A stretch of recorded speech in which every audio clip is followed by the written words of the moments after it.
श्री राजेंद्र कुमार अग्रवाल जी आए हुए हैं। ये बहुत ही योग्य और सेवा करने वाले हैं और ख़ास तौर से ये व्यापारियों के कष्टों को दूर करने के लिए तो सबसे आगे रहते हैं। मैं इनसे प्रार्थना करता हूँ कि भाई यहाँ के गांव के लिए भी कुछ को जो है अपने वचन कहें, जिससे उनको भी कुछ लाभ हो जाए। आपने तो ऐसा फंसा दिया, महाराज जी के आगे कोई क्या बोलेगा।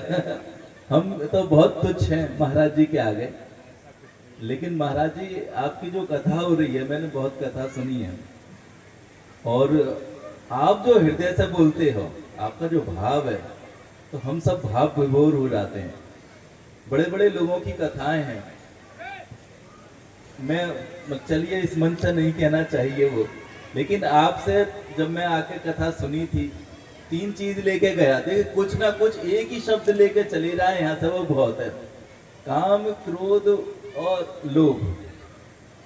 महाराज जी ने बताया काम और क्रोध आवेश है जो आता है और जाता है, और इसमें केवल 2 मिनट, 1 मिनट अगर हम वेट कर लें, आसान रुक जाएं, ज्यादा क्रोध है तो 1 दिन रुक जाएं, तो वो उससे बच सकते हैं। बहुत ऐसे ही काम के ऊपर भी है कि अगर हम काम से भी उसी तरह से बच सकते हैं। महाराज जी लोभ के और लिए और बताइए, क्योंकि हम लोभ ही बहुत हैं। अच्छा, लोभ केवल उसी का नहीं है, पैसे का ही, धन का ही नहीं है, बहुत सारे प्रतिष्ठा का भी लोभ है। मेरा बेटा है, बाबूजी को पता है, भजन गायक है, वो अगम अग्रवाल के नाम से है, और प्यारा वृंदावन उसी ने गाया, वृंदावन प्यारा वृंदावन, आप सबने सुना होगा वो।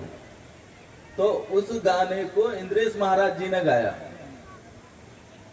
और वो हमेशा मंच से ये कह देते, भाई क्रेडिट लेने की कोई जरूरत नहीं है, ये बड़े बड़े संतों की प्रेरणा से मुझे गाना लिखा मैंने और गाया। और जैसे ही उसने वो गाना गाया तो उसके व्यूज बहुत ज्यादा आ गए। इंद्रेश महाराज जी के 2 लाख थे, तो उसके 15-20 2 साल में 15-20 दिनों में 35-36 लाख आ गए। अब वही जो क्रेडिट ले रहे हैं, और इंद्रेश महाराज इतने बड़े मंच से बोलते हैं, वही गड़गड़ाने लगे कि अगम तुम इससे अपना वो हटा दो गाना।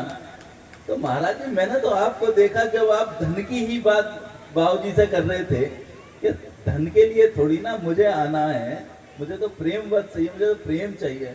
तो महाराज जी आपने जो कहा ना, बड़े बड़े जो लोग कथाकारों को बुलाते हैं उनके अंदर भाव नहीं होता, वो पैसे से आते हैं।